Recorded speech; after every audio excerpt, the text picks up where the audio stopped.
ሰላም እንዴት ናችሁ? ሰላም ናችሁ? አማን ናችሁ ወይ? ሁሉ ሰላም አለው። እግዚአብሔር ይመስገን እኔ ደህና ነኝ። አንድ ነገር ላጫውታችሁ ፈልጌ ነው።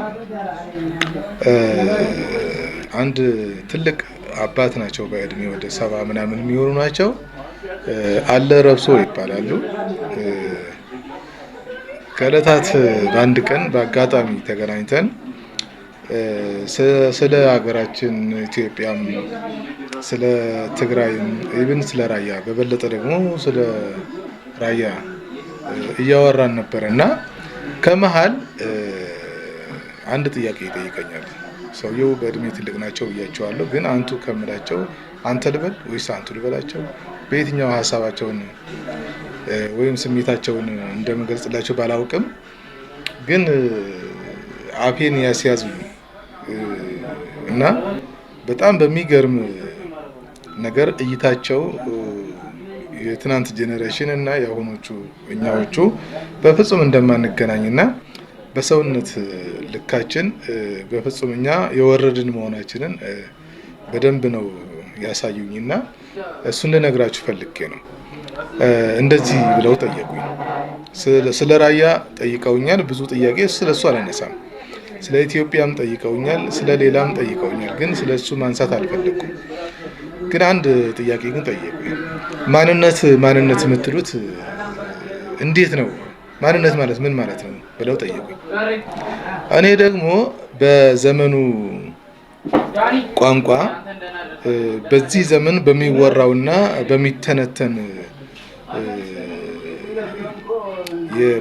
የብሔር ፖለቲካ መሰረት የሆነ ነገር ብዬ ማብራራት ሞከርኩ። እውነት ለመናገር በጣም በቃ የማውቃትን ምንም አንዳችም ሳላስቀር ላስረዳቸው ሞከርኩኝና አንድ የወደድኩላቸው ደግሞ ስታወራ ጸጥ ብለው ነው የሚያዳምጡት። ምንም አይሉም፣ በቃ ጸጥ ብለው ነው የሚያዳምጡትና ካዳመጡኝ በኋላ እንደገና ሌላ ጥያቄ ሊጠይቁኝ ፈለጉና ግን ሁለተኛ ጥያቄ ሲሆን ይከብዳል። የመጀመሪያውን ማንነት ማለት ምን ማለት እንደሆነ እኔ ደግሞ የሚታየኝ ልንገርህ አሉኝ። እሺ አልኳቸው። ምናልባት ማንነት ማለት በቋንቋ፣ በባህል፣ በአኗኗር ዘዬ እና በደም ምን ሊሆን ይችላል፣ በደም ትስስርም ሊሆን ይችላል እና በዛ እንደሆነ ላብራራላቸው ስሞክር ነው እንዲያው እሺ በቋንቋ ከሆነ ማንነት የምትለዩበት በቋንቋ ከሆነ አንተ ኢትዮጵያዊ ነህ። አንድ ልጅ ከፈረንሳይ አንድ ልጅ ደግሞ ከጀርመን ወለድክ። እነዚህ ልጆች አንደኛው ፈረንሳይኛ አንደኛው ደግሞ ጀርመንኛ ነው የሚያወራው። ስለዚህ እነዚህ ሁለቱ ወንድማማቾች ናቸው አይደሉም የሚል ጥያቄ ያቀረቡልኝ። ወንድማማቾች ናቸው። እንዴት? ቋንቋቸው የተለያየ ነው። እንዴት ነው ወንድማማቾች የሆኑት? በደም። እንዴት አወቅ? የደም ልኬት በምን አወቅ? መልስ የለኝም። ዝም ነው ያልኩት። ምክንያቱም የኢትዮጵያ ፖለቲካ በቋንቋ የተመሰረተ የብሔር ፖለቲካ ስለሆነ ዝም አልኩኝ። ሁለተኛ ጠየቁኝ። ሌላ እኛ 6-7 ሆነን በማዕድ አንድ ላይ ነበረ የምንበላው። ሴቶች ቀሚስ፣ ወንዶች ደግሞ ሱሪ ነበረ የምንለብሰው። ዘንድሮ ግን ተመሳሳይ የፈለጉትን ወንዱም ቀሚስ ይለብሳል፣ ከፈለገ ሴቷ ከፈለገች ሱሪ ትለብሳለች፣ ትፈልግ ራውቷ ትሄዳለች። ስለዚህ ባህላችንና አኗኗራችንን የምንመገበው አንድ ላይ የነበረውን በሰርቪስ ወይ በአስኳድ ላይ የተባለ በሚጠራው በትንሿ ሰርቪስ ሰው ለየራሱ ይሰጠውና የአቅሙን ያነሳል፣ ቁርጥ ያነሳል። ያችን የሚፈልጋትን ወይም ይጨርሳታል ወይም አትርፎም ሊመልሳት ይችላል። እንደዛ ነው እየኖርን ያለ ነው። ስለዚህ ባህላችንና አኗኗራችንን ሲቀየር ማንነታችን ተቀየረ አልተቀየረም ማለት። አሁንም ጥያቄው ወደ እኔ ዙሯል። እናንተም በደንብ አይታችሁ ማብራሪያም እንድትሰጡኝ ስለምፈልግ ነው። በጣም ግራ የሚጋባ ነገር ነውና ሰውየው ትልቅ ናቸው ብያቸዋለሁ። ምንም የተማሩም አይደሉምና በዚህ ልክ አስጨነቁኝ ማለት ትችላለህ። በጣም የተጨናነኩት እውነት። እኔ ከሰው ጋር ሳወራ ስነጋገር ብዙም አልጨነቅም።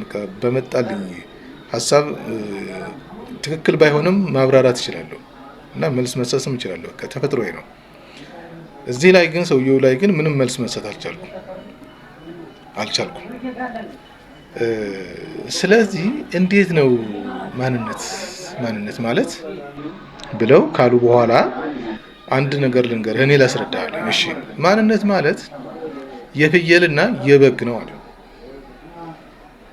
የፍየልና የበግ ነው፣ ሁለቱም እንስሳ ናቸው። አንድ ጉረኖ ውስጥ ብታኖራቸው ግን አይዋለዱም። ለዘላለምም ቢሆን አይዋለዱም። ስለዚህ የማንነት ልዩነት አለ የሚባለው የማይዋለዱ ናቸው፣ ዘረመላቸው የተለየ ማለት ነው እንጂ አንድ ኢትዮጵያዊ ከአንድ ቻይና ጋር ብታጋባ ይዋለዳል። ክሽን ያለ መካከለኛ ከለር ያለው ሰው ይወለዳል።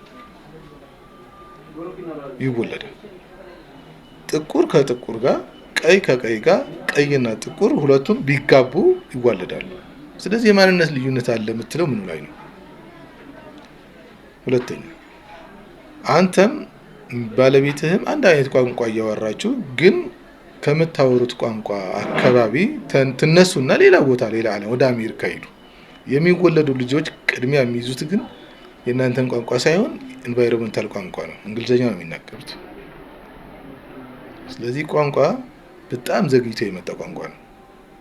ልጆች ተወልደው እግር ተክለው ካደጉ 3 ዓመት 4 ዓመት ካደረጉ በኋላ የሚፈጥሩትና የሚለማመዱት እንጂ የማንነት መገለጫ አይደለም ብለው አስረዱ። በጣም በሚገርም ነገር ደግሞ ያስረዱኝ ልንገራቸው። ምንም ሳላፈር ልንገራቸው፣ እሳቸው ነው የተናገሩት። በጣም የሚገርም ነገር አሁን ኢትዮጵያ የምትባለው ሀገር በዚህ ሰዓት አብዛኛው 99% የኢትዮጵያ ሕዝብ ከትናንት ያኮረፈ ሕዝብ ነው ማለት። ለምሳሌ ገበሬውን አፈር ገፊ፣ ተቀጥሮ የሚሰራውን ባሪያ፣ ብረት ቀጥቅጦ ወርቅ አንጥሮ የሚሰራውንም አንጥረኛ፣ የጥምቀት ዕለት እስክስ እያልክ የምትጨፍረው ሲጨፍርልህ ሲዘፍንልህ ስትዘል ውለህ በሶስተኛው ቀን ሂድ ውሻ ብለህ የምትሰድበው አዝማሪ ይሉታል። ዋጣ ይባላል።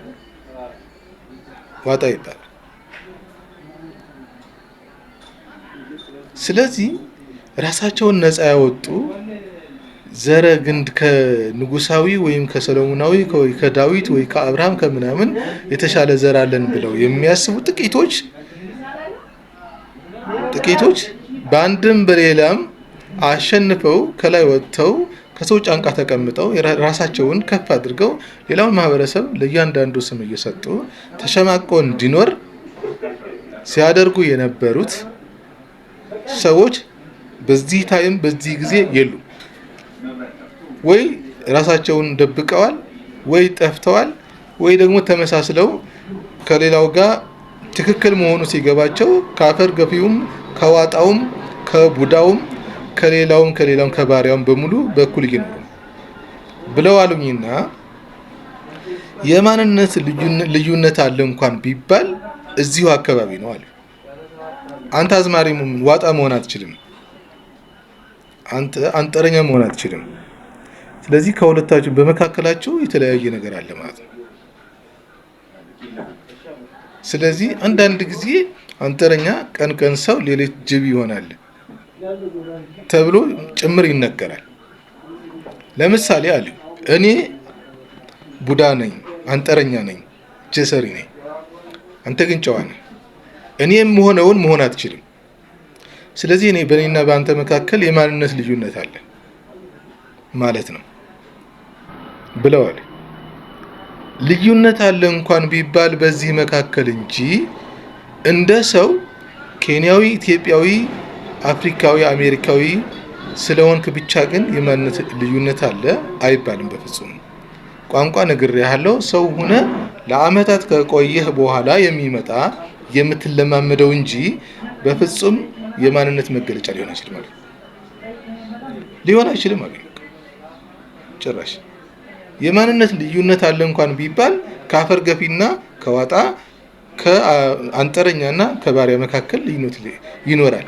ይሄም አለ እያልኩህ ሳይሆን የትናንት ጠርዝ ነጠቅ ራሳቸው ራስ ወዳዶች የፈጠሩትና የፈለሰፉት ከፋፍለው ለመግዛትና ለመርገጥ እንዲመቻቸው ያደረጉት ነው።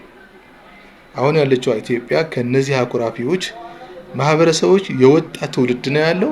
ስለ ትናንት ብታወራው አይሰማህም። ለምን እንደማይሰማህም አይነግርህም፣ አይሰማህም። የትናንት ኢትዮጵያ ድንቅ ህዝብ አገር ናት፣ ባለ ታሪክ ናት፣ ጀግና ሀገር ናት፣ እንደዚህ ኮና 3000 ዓመት የኖረች ናት፣ 4000 ዓመት ምናምን ሃይማኖተኛ ባላባት ጥንታዊ ስልጣኔ የነበራት ምናምን ብትል አይሰማህም። ኤክስ ያደርጋል በውስጡ ቃል በቃል አይነግርህም። በውስጡ ግን ኤክስ ያደርጋል። እንደውም የሆነ ትዝብት ውስጥ ይከታል።